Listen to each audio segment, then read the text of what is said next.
hacer algo en redes sociales, ¿cierto? Sí. Hay que tener cuidado. Está casado ya. Ojo que se prueba. Ojo, no te vaya a pedir indemnización, cuidado, hay que tener mucho cuidado. Ahora hay que tener mucho cuidado con las redes. Bueno, esas cosas pueden suceder. Hay que tener mucho cuidado. Hay que tener mucho cuidado.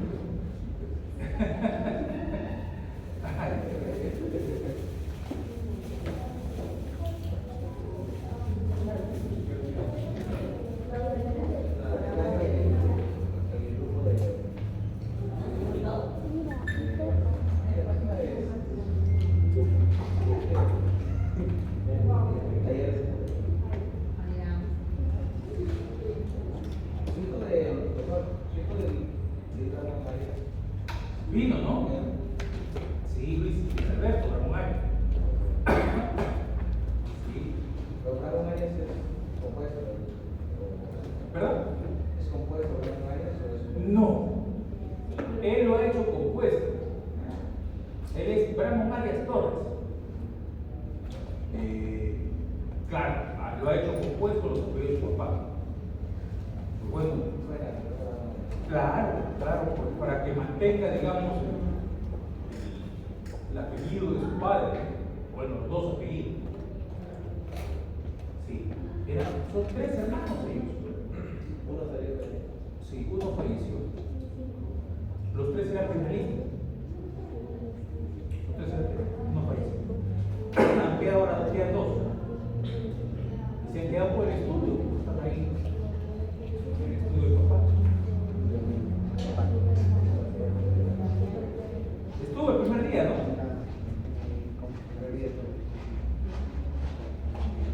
Debe ser emocionante, ¿no?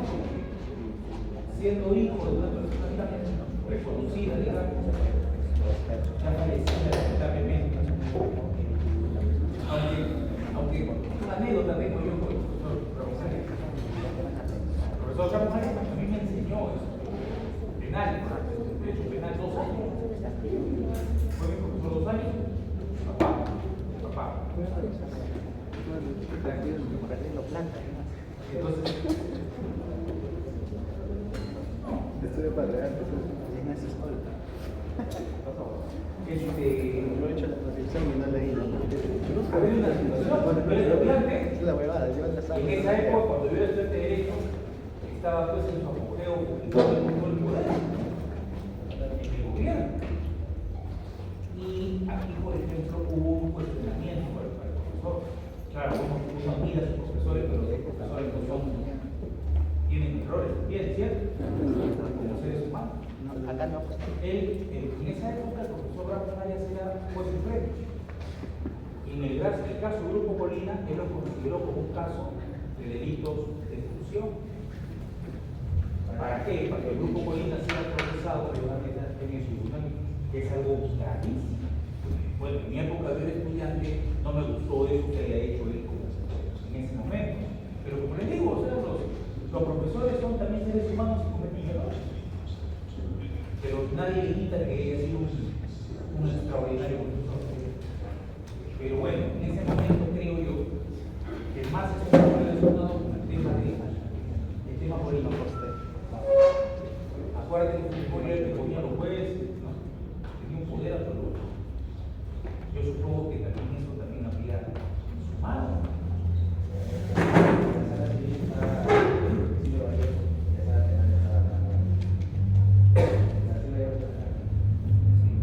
Entonces, bueno, el fujimorismo que hizo, 92, perdón, 90 entran, en 92 hacen el autogolpe y en 92 sacan un montón de jueces, todos los jueces, fiscales. Y luego solamente se quedan las que son personas confianza y manejan prácticamente el sistema judicial peruano. Manejan completamente. Eso es lo que pasa. Eso es lo que pasó. Y obviamente si estaba el doctor Ramón Arias ahí en la sala penal, era porque. ¿Y hablando de política, qué hacer la requisición de todo ese momento? Ay, y hay un tema bien duro. Lo han aprobado ayer. No es la primera vez. Ya hubo un proyecto de ley anterior, cuando estaba el gobierno de Alan García. ya planteaba también la prescriptibilidad, pero a partir del 2002. ¿Sí sabe por qué 2002? ¿No? ¿Por qué 2002? ¿Por qué ellos hablan del 2002? A partir del 2002 en adelante. Roma, el Estatuto de Roma, efectivamente. Perú, el año 2002, reconoce el Estatuto de Roma. En el Estatuto de Roma se crea la Corte Penal Internacional. Y la Corte Penal Internacional señala que hay imprescriptibilidad en los delitos de lesa humanidad, ¿cierto? Delitos contra la humanidad. Ahora, de eso se basan algunos para decir, no, Perú antes de 2002 sí era prescriptible, pero después de la ratificación del Estatuto de Roma, el año 2002, ya no sería prescriptible. Por eso se está hablando de que de a partir del 2002 en adelante, recién los delitos serían prescriptibles de lesa humanidad. ¿Ya? ¿A quién beneficia esto? A Fujimori, y lo beneficiaba también a Alan, porque Alan, recuerden ustedes que tenía ese caso del penal de Frontón, el 87, bombardearon el Frontón y mataron un montón de gente. Entonces, como se beneficiaba, esa era la postura de imprescriptibilidad. ¿Cuál es el problema? El problema es que eso significaría reconocer que el derecho internacional humanitario es del 2002, decía, y no es así. Yo les hago una pregunta. ¿Por qué se crea la Corte Penal Internacional? ¿Saben por qué se crea? No. ¿Saben por qué se crea la Corte Penal Internacional? ¿Saben por qué? Porque había cortes ad hoc que hacía la ONU en determinados lugares en donde se cometían delitos de lesa humanidad. Por ejemplo, ¿ya? Ustedes han escuchado seguramente, de todas maneras, los tribunales de Nuremberg. Es un tribunal ad hoc. Los tribunales de Tokio. Es un tribunal ad hoc. En Yugoslavia, en Yemen, en diferentes países donde había violación de delitos de la humanidad. La ONU ha mandado un tribunal para juzgar a todos aquellos que habían cometido ese tipo de delitos. Entonces, para que la ONU ya no haga eso, ¿qué es lo que dice la ONU? Mejor creamos una Corte Penal Internacional. Que ya quede derecho, y ya no crear cortes ad hoc. Por eso se crea el año 2002 la Corte Penal Internacional, que es la que se encarga de todo este tipo de delitos. ¿Ok? Entonces, se creó en 2002 el derecho penal internacional humanitario, o ya existía desde antes de ese debate. Para unos dicen, no, el 2002 porque recién Perú reconoce el Estatuto de Roma que señala que es imprescriptible los delitos. Pero hay una posición bastante dura que dice, no, porque esto no nace en 2002, desde antes ya existía esto. Razón por la cual los delitos de lesa humanidad ya existen desde antes y por ende no pueden ser imprescriptibles. Pero objetivamente, ¿por qué crees que es la razón imprescriptible? Porque objetivamente se reconocía de que eran imprescriptibles, incluso antes del 2002. Por eso es que el Congreso dice mejorar una ley. ¿Se dan cuenta? Para que se garantice eso. Si no, no lo hicieran. ¿Cierto? Sí. Pero es un tema netamente político, no político. Ahí lo que se busca es, ¿qué se busca? Así es. Sobre todo hay muchos militares, y acuérdense ustedes de esta ley. ¿Quiénes son los que están detrás de esta ley? Son los militares, los congresistas que están en el Congreso y que son militares. Por eso, ese es el tema. El fondo o el trasfondo es netamente político, político y más político. Eso es el problema también de tener tantos congresistas militares. Ellos no piensan, no razonan de una manera no razonan de una manera como cualquier ciudadano. Han visto los caminos completamente diferentes, ¿sí? El PIB justifica los medios, órdenes sin duda de inauguraciones, la formación completamente diferente. Por eso vemos nosotros a tantos congresistas, tantos congresistas, por ejemplo, cuyas decisiones son bastante cuestionables. ¿No? Entonces ustedes han ¿Han visto cuántos congresistas militares hay en el Perú? Marinos sobre todo. Yo les digo una cosa. Montoya. Por ejemplo, es uno de ellos. Miren, Bueno. pero son varios. Claro, son varios. Yo les digo una cosa. ¿Quiénes fueron los que estuvieron al lado de Fujimori cuando Fujimori tomó el poder hacia la mano? Los militares. Por ejemplo, Montoya, que tanto habla, ¿no? Ese Montoya. La pregunta es, Montoya, acuérdense lo que hizo Fujimori. Fujimori, cuando va a hacer golpe de Estado, Fujimori quiere someter a los militares, porque dice, los militares se pueden ir a huelga, ¿cierto? Entonces, ¿qué hace con Fujimori? Perdón, con Vladimir Montesinos, ¿qué hace? Los hace firmar el pacto de adhesión, ¿cierto? Los hace arrodillar. Los hace arrodillar. Y hay videos, que ustedes lo pueden encontrar por YouTube, en donde se le ve a Vladimir parado y viendo cómo todos los militares, uno por uno, esos valientes militares, generales, coroneles, firmando el pacto de adhesión. Valientes, Eso demuestra la mentira, o cobardía. Cobardía. A ver, fíjense de los congresistas que tenemos en el Congreso. Hay varios que están ahí firmando.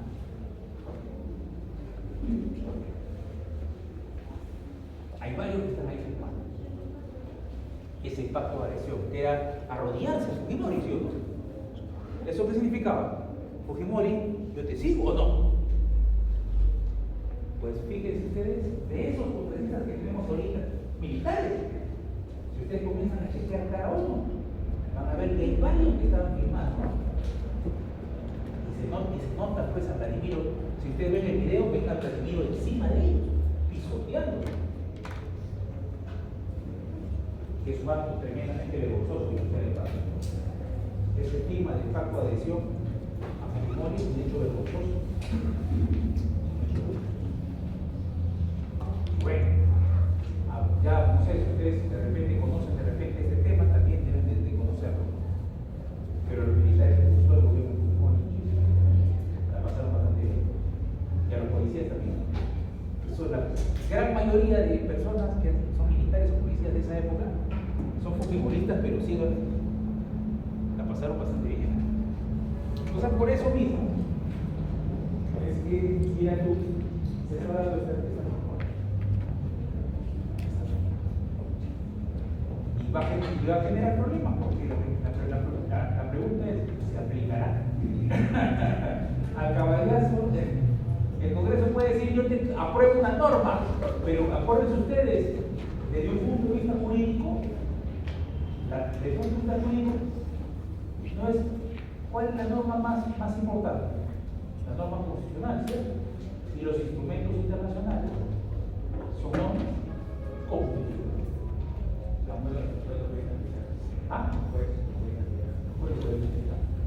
Porque considera que es inconstitucional. Esto va a ser un tema muy bonito. Claro, dentro del ámbito del derecho, sobre todo constitucional. Pero la otra vez estaba en clase, fíjense ustedes, justo un viernes en la tarde, o en la noche, sí, y justo hablaba que los constitucionalistas en nuestro país, ¿cómo han cambiado? Yo me acuerdo cuando yo era estudiante, los constitucionalistas eran defensores de las libertades.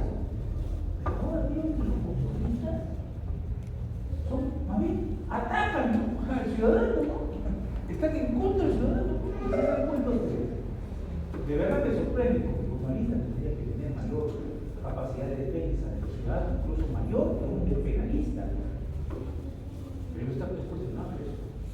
Y eso me preocupa. ¿Qué pasa con los constitucionalistas en nuestro país? Se supone que son los defensores de los derechos de las personas, ¿sí? Pero el TC ahorita prácticamente ha sido escogido por el Congreso y ya fue. Exacto. Es obvio. Es un problema grande que tenemos también, ¿sí? El TC es un órgano político, ¿no? Antes, yo me acuerdo antes, cuando yo era estudiante, el TC decía A y el Poder Judicial decía A. Si el T decía, Poder Judicial, tú haces tal cosa, todo el mundo obedecía. Ahora el TC dice, Poder Judicial, haz esto, ¿qué dice Poder Judicial? Se opone, sí. Oh, tú estás loco. ¿Y por qué? Porque ha perdido presencia, lamentablemente. Los últimos TCs que hemos tenido han sido vergonzosos. Se ha perdido legitimidad e institucionalidad. ¿Cómo que el órgano que es más importante constitucionalmente le dice a la gente qué es lo que tiene que interpretar la gente constitucionalmente? Y hay instituciones que digan, a mí no me interesa lo que me digas, igual yo tengo mi percepción. ¿Eso qué es? Es una locura. Entonces, ¿para qué te interesa? Miren, usted, eso es preocupante también. ¿Y por qué? Porque se ha politizado. ¿Y por qué? Porque lamentablemente en el TC deberían estar los mejores funcionalistas. Pero normalmente no ocurre eso. Lo que ocurre es que se elige en base al tema político. Ese es el problema también que tenemos políticamente hablando. Yo me acuerdo cuando estaba en la universidad, ¿qué funcionaba el TC? ¿No? Hasta que Fujimori, obviamente Fujimori lo destruye, pero miren ustedes, esos tres jueces que valientes, agarraron y dijeron, no señor Fujimori, usted no puede postular el 95. Miren, usted no puede postular el 95. El Congreso dijo, no puede, váyanse, ¡pum! Los acusó totalmente a los tres y los votó, ¿no? Y regresaron después de que el gobierno de Toledo como es, ¿sí o no? Pero miren ustedes, el Fujimorismo lo votó. No puedo ser presidente en 95. No, ¿por qué? Porque tú tienes elegido el 90 con la Constitución del 79. ¿Y qué decía la Constitución del 79? Que no había reelección inmediata. Tú llegaste en 90, fuiste presidente en 90 con la Constitución del 79 que decía que no había reelección inmediata, por eso no puedes postular el 95. ¿Qué hizo el Congreso de la República? ¿No puedo postular? Sí. Váyanse todos. Lo votó a los tres. E hizo una ley de interpretación auténtica, señalando que el presidente sí podía postular el 95. Caballazo. Estamos acostumbrados al caballazo. Y uno de los partidos que impulsa el caballazo, lamentablemente, es el PSUV. Y hasta ahora. O sea, todo lo que estudiamos, ustedes se queman las pestañas leyendo sobre el Estado de Derecho constitucional, para que vengan un par de fujimoristas y destruyan prácticamente todo. Ese es el problema. El problema es que no se cumple con lo que jurídicamente uno aprende. Ahora, la pregunta es, también hay que ver también una cosa. ¿Dónde estudian estos congresistas también? No han estudiado, si han estudiado, también alguna vez derecho. Ese es un problema que tenemos lamentablemente. Desde mi punto de vista, tiene que haber límites para congresistas. Los congresistas no están ahí para sentarse solamente, están para crear leyes. Entonces tienen que tener conocimiento. No cualquiera puede ser congresista. Ahora, me van a decir, pero eso podría generar una diferenciación. Un ratito. Aquellas personas que de repente cualquiera puede postular, pero tiene que haber una exigencia, digamos, de conocimiento, una capacitación, como pasa con los jueces. El juez entra y el juez le dice, un ratito, ¿entraste? Sí, yo soy juez. No, todavía no, espérate. ¿Has estudiado el PROFA?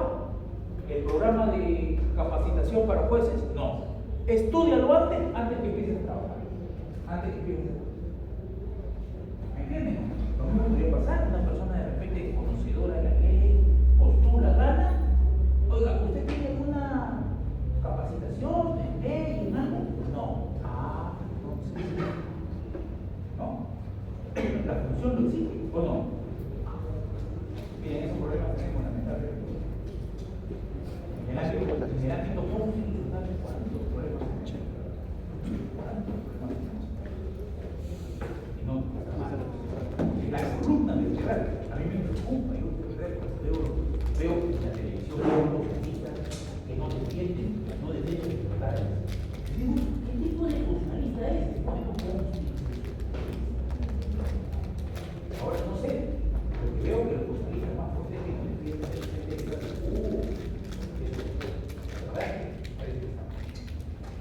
hay un tema ya. Claro, hay excepción. Pero es un problema, ¿o no?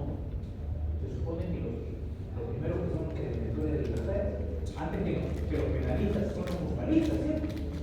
Pero más bien ahora se ve la verdad es que a veces también me da vergüenza ajena a algunos colegas. Yo veo abogado penalista, y comienzan a decir, sí, es culpable.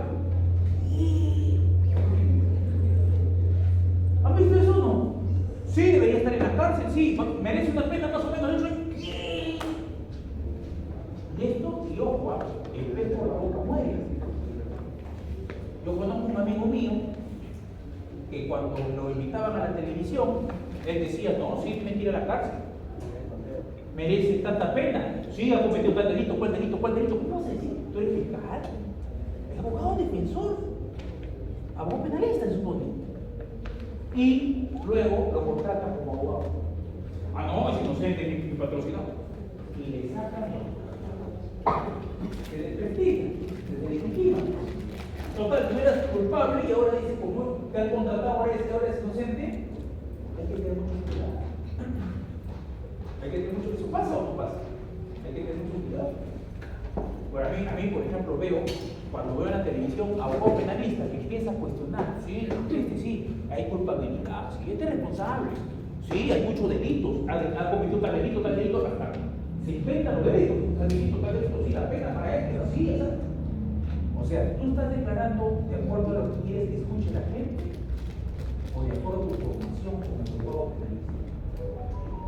La verdad les digo, como les digo, los profesores cometemos errores, no soy humano. Pero cuando a mí me invitan a hablar acerca de algún tema, trato de determinar que la ley en primer lugar no es solución a todo, el castigo no es solución a todo, y en segundo lugar, verificar si efectivamente hay una conducta delictiva. Yo no me voy a atrever, si yo no veo el caso, no sé cómo son los hechos, no veo cómo son las pruebas, no me voy a atrever a decir, no, es culpable. Pero veo que varios colegas, lamentablemente, no. Y un abogado penalista, ¿cómo va a ser abogado penalista así? A mí me parece fiscal. No, parece fiscal, sí, se tiene que condenar más. La verdad, muchachos, vamos al auditorio para el Congreso, como les dije. Vamos a acompañar. Ah, fecha del examen. 8. ¿Qué fecha? Fecha del examen. 8 de agosto. 22 de agosto. ¿Para cuándo tengo ya para esa fecha? 15 pro alumno. 15 de agosto. 9 de agosto. 9 de agosto. Ya, 9 de agosto.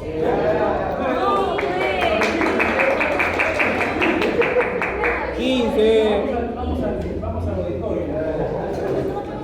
Vamos a acompañar al Congreso. Sacaré el vicio. Bueno.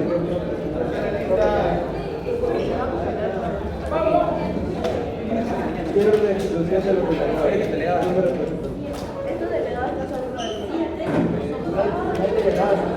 este examen es de legitimidad. Si nadie lo da, se tiene que reprobar a todos. Y un profesor no puede probar. Uy, Flores.